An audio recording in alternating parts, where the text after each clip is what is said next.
Halo guys, welcome back to Korea Real Meet bersama orang Korea yang medok. Oke, Polo mungkin udah sangat hafal dan tahu betul masalah pembunuhan berantai di Korea, baik yang di Hwasong ataupun kayak Raincoat Killer gitu itu. Dan tentu nggak semua, tapi cukup banyak pembunuh berantai ini mereka melakukan aksinya itu dalam waktu yang lumayan panjang. Kayak bunuh sekali, terus ada cooldown time-nya, nunggu mereka agak tenang, baru mereka melakukan aksi berikutnya. Sehingga waktu yang dibutuhkan untuk melakukan pembunuhan berantai ini cukup lama, dan untuk ditangkap pun mereka itu biasanya cukup lama. Tapi kali ini agak berbeda karena pelaku yang mau aku ceritakan kali ini, dia ini melakukan aksinya 22 tahun yang lalu dan dia ini membunuh 6 wanita dan juga mencuri uang ataupun harta yang dimiliki oleh para korban senilai 2,5 juta Korea won. Kalau dirupiahkan sekarang itu sekitar 30 juta rupiahan dalam waktu 47 jam. 47 dibagi 6 ya sekitar per orangnya 8 jam, itu pun kalau nggak tidur. Oke, langsung kita mulai video hari ini.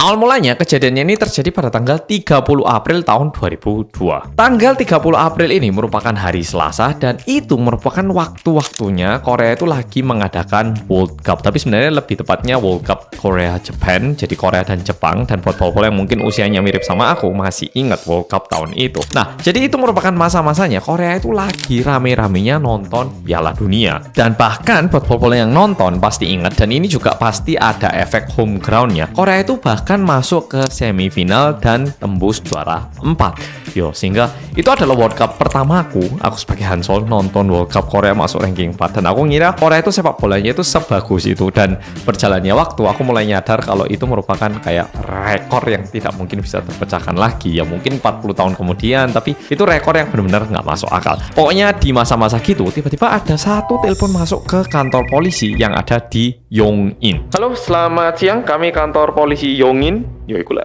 rodo Indonesia ya.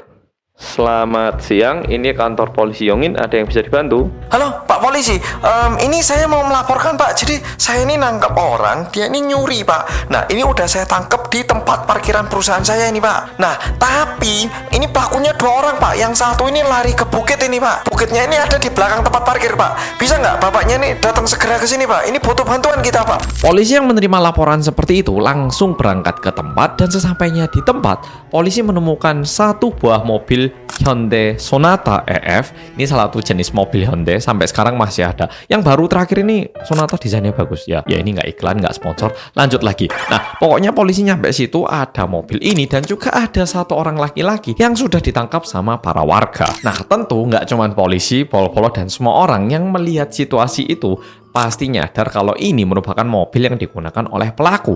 Sehingga polisi langsung coba ngecek apa isi mobilnya ini. Nah, polisi buka pintunya dan lebih dari yang kita bayangkan, di dalam mobil itu ada 4 mayat yang tertumpuk di dalam mobil itu. Dan polisi juga menemukan kartu kredit, uang, dan juga cek yang diduga merupakan milik korban yang dirampas oleh pelakunya ini. Pol-polo udah kaget kan ya, ada 4 mayat. Nah terus polisinya ini buka bagasi mobilnya, dan waktu bagasinya ini dibuka ternyata di situ ada 1 mayat lagi beserta sekop, cangkul, tali, tapi talinya itu kayak tali tambang yang lumayan kuat gitu. Tentu seperti yang pol-pol bayangkan, barang-barang yang ditemukan di bagasi ini merupakan alat-alat yang digunakan oleh pelaku untuk melakukan aksinya ini. Ini tahun 2002, jadi masih belum menggunakan forensik yang secanggih saat ini, tapi polisi bisa tahu kalau ini merupakan aksi yang kemungkinan besar dilakukan oleh laki-laki yang diamankan oleh para warga ini. Akhirnya polisi ini langsung datengin itu laki-laki dan ngecek ini cowok ini sebenarnya siapa, identitasnya siapa gitu loh. Ketika diperiksa ternyata ini merupakan laki-laki bernama Ho Jae-pil berusia 23 tahun di waktu itu, dan karena ada 5 mayat di dalam mobil, tentu polisi berasumsi dia ini melakukan aksi pembunuhan kepada 5 orang. Tapi ketika dicek sedikit berbeda dengan yang kita bayangkan. Ini cowok, Ho Jae-pil ini nggak pernah melakukan aksi kriminal sebelumnya. Jadi nggak ada rekor kriminal lain. Karena biasanya kebanyakan pelaku pembunuhan ataupun aksi kriminal, mereka itu paling nggak pernah nipu, kayak pernah mukul orang, kayak pernah melakukan aksi-aksi kriminal kecil sebelum melakukan aksi pembunuhan. Sehingga polisi pun bertanya-tanya, kok bisa cowok yang nggak pernah melakukan aksi kriminal ini melakukan pembunuhan sebanyak 5 kali, dan juga caranya ini terlihat lumayan sadis, kayak bahkan dimasukkan ke dalam mobil. Sehingga pertama-tama polisi mengambil aksi untuk mengamankan cowok bernama Ho Jae-bil ini, dan juga menugaskan cukup banyak polisi untuk mencari satu orang lain lagi yang kabur ke bukit yang ada di belakang tempat parkir itu tadi. Sebelum aku lanjut ke cerita berikutnya, tak sampaikan sedikit, bukan sponsor, tapi latar belakangnya Ho Jae-bil ini. Nah, Ho Jae-bil ini, dia ini sebenarnya lebih dari setengah hidupnya, dia itu dibesarkan oleh ibu tirinya. Karena orang tuanya itu cerai waktu Ho Jae-bil berusia 8 tahun. Sehingga bisa dibilang mungkin di masa kecilnya dia itu tidak mendapatkan kasih sayang ataupun perhatian yang cukup dari orang tua. Pokoknya kayak gitu masa kecilnya, dan setelah dia menginjak usia dewasa, dia ini mulai bekerja sebagai caddy. Ya, biasanya caddy kan cewek gitu ya, tapi ini cowok, dia juga jadi caddy. Dan di situ dia itu jadi kenal dengan temennya yang kabur ke bukit itu tadi. Dan temennya yang kabur ke bukit itu bernama Kim Kyung-hun. Awalnya Jae-bil dan Kyung-hun ini sebatas kenal, tapi semakin berjalannya waktu, mereka itu merasa kayak mereka ini cocok gitu loh, sehingga menjadi semakin akrab. Dan Kyung-hun ini sebenarnya usianya itu lebih tua dari Jae-bil, yaitu berusia 29 tahun pada waktu itu. Dan sekarang tak ceritakan sedikit latar belakangnya Kyung-hun ini. Berbeda dengan Jae-bil yang di masa kecilnya itu ada sedikit mungkin kekurangan kasih sayang dari orang tuanya, Kyung-hun ini benar-benar tumbuh besar di keluarga yang berkecukupan, baik secara kasih sayang dan juga secara ekonomi. Tapi waktu dia ini mau masuk ke universitas, dia ini nggak keterima di universitas yang dia harapkan. Dan bahkan dia ini harus ikut ujian lagi untuk mendapatkan nilai yang lebih tinggi biar bisa masuk universitas yang diharapkan. Ini gampangannya gini, kalau di Indonesia kan nggak tahu, setauku sekarang ini udah nggak ada ujian nasional, tapi dulu kan ada ujian nasional. Nah, ketika dia ini ikut ujian nasional, tapi nilainya itu nggak seperti yang diharapkan, di Korea itu kita bisa ngambil ujian nasional lagi di tahun depan. Jadi aku pun sekarang usia 30, di Korea mau ikut UN-nya Korea, bisa. Nah, dia ini untuk mendapatkan nilai lebih tinggi, dia ini ikutan kayak kelompok belajar UN gitu, tapi lingkupnya di situ itu ternyata lingkup yang kurang baik. Nah, sehingga di situ itu dia mulai ikutan ke pergaulan yang kurang baik, mabuk-mabukan lah, pokoknya yang kurang baik. Dan diakibatkan itu, dia ini punya 7 rekor kriminal, kayak kejahatan seksual, perampokan, dan bahkan dia juga melakukan perampokan khusus di saat hamil. Kalau dia melakukan tindak kriminal saat hamil, artinya dia bakal masuk penjara militer. Ya, jadi itu latar belakangnya Kyung-hun. Dan untungnya keesokan harinya, kan itu tadi tanggal 30, sekarang kita pindah ke tanggal 1 Mei 2002. Pada tanggal 1 Mei, polisi mendapatkan informasi lokasinya Kyung-hun ini. Ternyata dia itu lagi sembunyi di rumah adiknya. Rumah adiknya ini berada di kota Pohang, dan saat polisi mau menangkap Kyung-hun ini, Kyung-hun yang tahu kalau dirinya ini bakal tertangkap, dia ini memutuskan untuk memotong bagian sini, ya menusuk pakai pisau bagian sininya, sehingga saat ditangkap oleh polisi, dia ini udah meninggal. Karena Kyung-hun ini udah meninggal, sekarang satu-satunya pelaku kan jadinya Jae-bil. Jadi kalau misalnya di sini polisi melihat, bisa-bisa semua aksi kriminal yang dilakukan ini hukumannya akan jatuh ke Jae-bil. Sehingga Jae-bil ini mulai buka mulut dan menyampaikan apa yang sebenarnya terjadi. Dan ternyata waktu Jae-bil sama Kyung-hun ini mulai dekat, awalnya itu Jae-bil nge-share, membagikan cerita kepada Kyung-hun. Sebenarnya ini loh, aku ini punya utang kartu kredit 8 juta won. Gimana yo? Gaji kita kan cuma 1 juta won. Belum lagi biaya makan, biaya tinggal, gini-gini. Wah, bayar hutang 8 juta ini lama loh. Gimana ya? Jae-bil sharing seperti ini ke Kyung-hun. Dan Kyung-hun yang mendengar itu bilang kayak gini. Oke, Jae-bil, ini karena kamu adik baikku loh ya, tak beritahu. Jujur, gaji kita kan nggak besar ya, toh. Nggak sanggup kita bayar ini semua. Kamu mau nggak tak beritahu caranya biar hutangmu itu bisa lunas? Tapi sebelum itu aku harus tanya kamu dulu. Kamu bisa nggak melakukan apapun demi bayar hutang ini? Bisa nggak? Wah, Yong, ini sekarang hidupku ini udah kacau balau, Yong. Apapun tak lakukan, yang penting aku bisa bayar hutangku ini. tak lakukan. Apa emangnya? Duh, kamu ini. Gini, tak beritahu. Gampang, kita tinggal melakukan perampokan, habis gitu kita bayar hutang kamu. Nah, sisanya kita buat foya-foya. Gimana? Mau nggak? Gampang toh? Dan mungkin waktu itu Jebil kondisinya benar-benar sangat terdesak sehingga ini terdengar seperti kayak satu cara yang bisa mengatasi masalah hidupnya. Dan tentu Jebil juga mempertimbangkan kalau ketangkep gimana. Tapi di satu sisi dia yang begitu percaya kepada Gyeongun, dia ngerasa, oh Gyeongun ini kayaknya alih deh. Mungkin nggak ketangkep. Nggak apa-apa deh.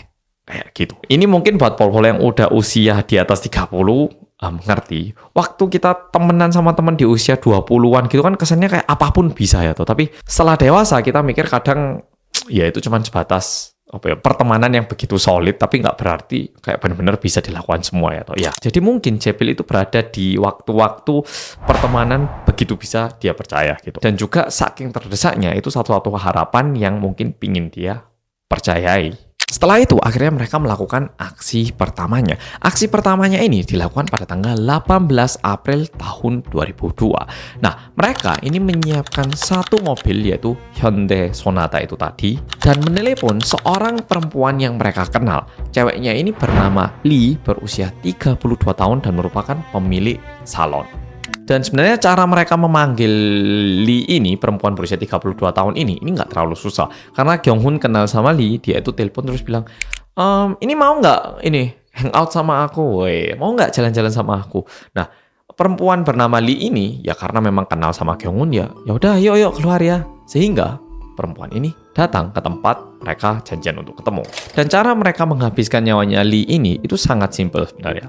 Gyeongun nyetir seolah-olah kayak mereka ini emang janjian untuk keluar, sedangkan Jebil dia itu sembunyi di bagasi. Dan setelah si Lee ini naik mobilnya, mereka itu pergi ke sebuah rest area dan sesampainya di situ, Jebil turun lalu nyeki si Lee menggunakan tali yang udah disiapkan.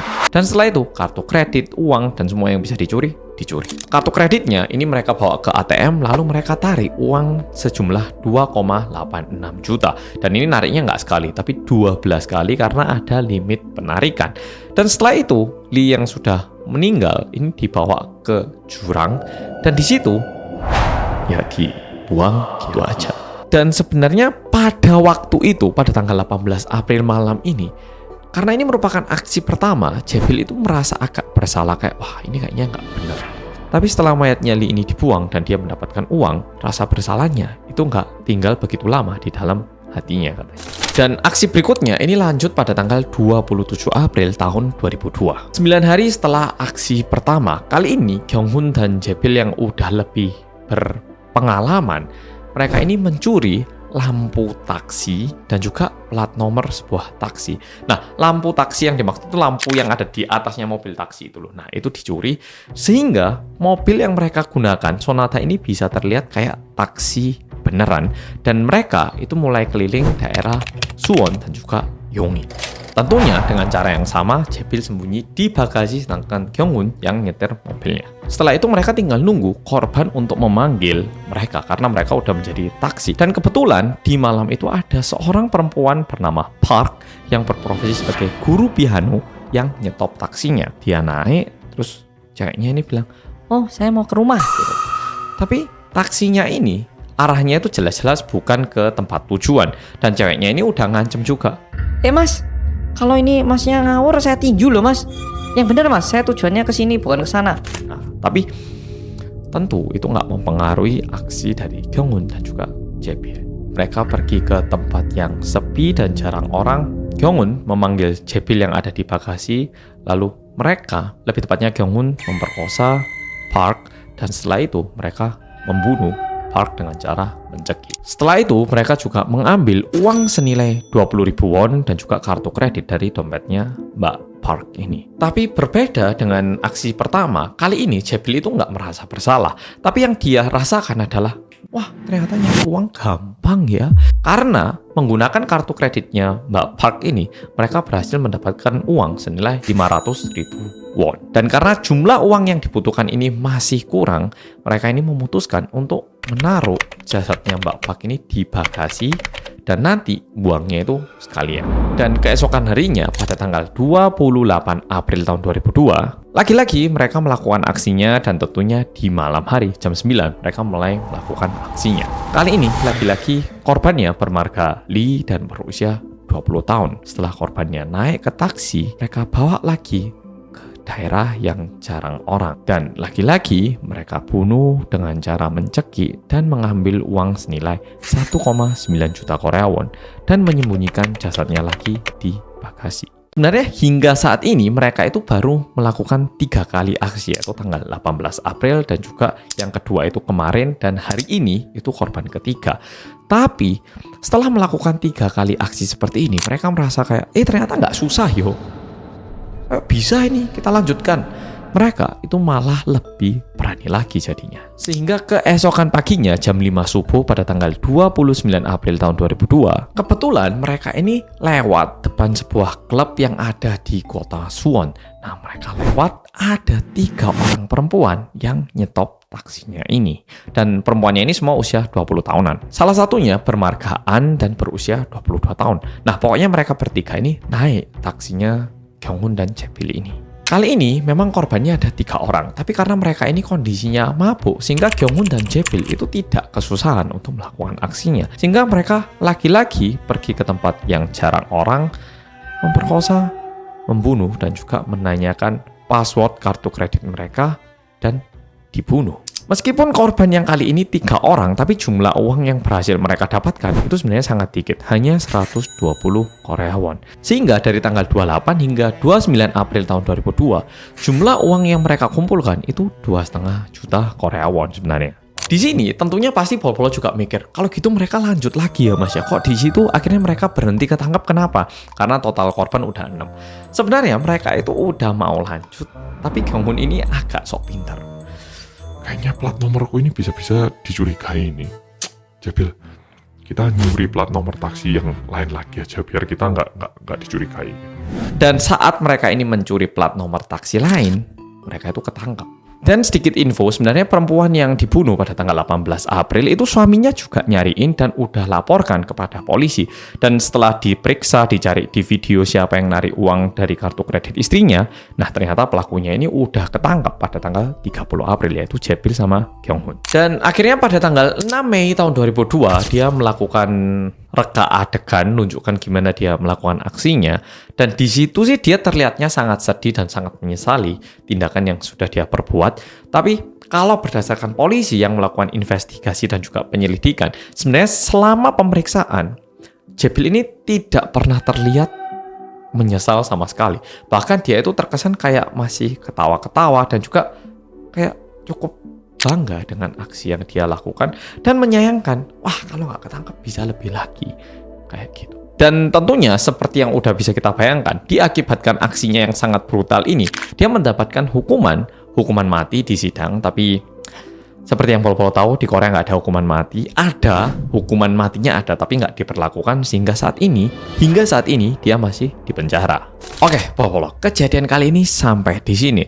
Ini menurutku merupakan aksi yang mungkin kepikiran anak-anak usia 20 tahunan di waktu itu, tahun 2002. Karena mungkin waktu itu masih jarang CCTV, nggak ada orang bawa HP yang ada kameranya gitu. Tapi kalau zaman sekarang, pastinya udah sangat-sangat tidak mungkin. Dan kalau misalnya pesen taksi pun kita pakai online ya, tuh kita tahu siapa yang datang gitu. Sehingga menurutku sih sekarang kita berada di situasi yang jauh lebih aman dibandingkan waktu itu. Tapi di satu sisi sebenarnya kita itu perlu bersyukur, karena kalau misalnya dulu itu nggak pernah ada kejadian seperti ini, mungkin kita pun saat ini nggak terlalu mengkhawatirkan masalah keamanan ataupun tindakan kriminal seperti ini. Jadi mungkin di satu sisi kita sangat menyayangkan, tapi di satu sisi kita juga harus sangat berterima kasih kita ini hidup di era yang tergolong aman. Meskipun nggak aman 100%, aku yakin masa depan kita ini bakal lebih aman lagi. Oke, Polo, video kali ini sampai di sini. Udah memperkosa cewek segini banyaknya, nyuri uang dan juga membunuh, tapi masih hidup di penjara. Jujur aku nggak paham kenapa hukuman mati nggak diperlaksanakan di Korea. Jujur aku ya pengen tahu, kalau menurut Polo, hukuman mati ini lebih baik dilakukan atau enggak sih? Oke, Polo-Polo, tuliskan di komen. Aku juga pengen tahu bagaimana pendapat Polo-Polo. Makasih sudah nonton video kali ini dan sampai jumpa di video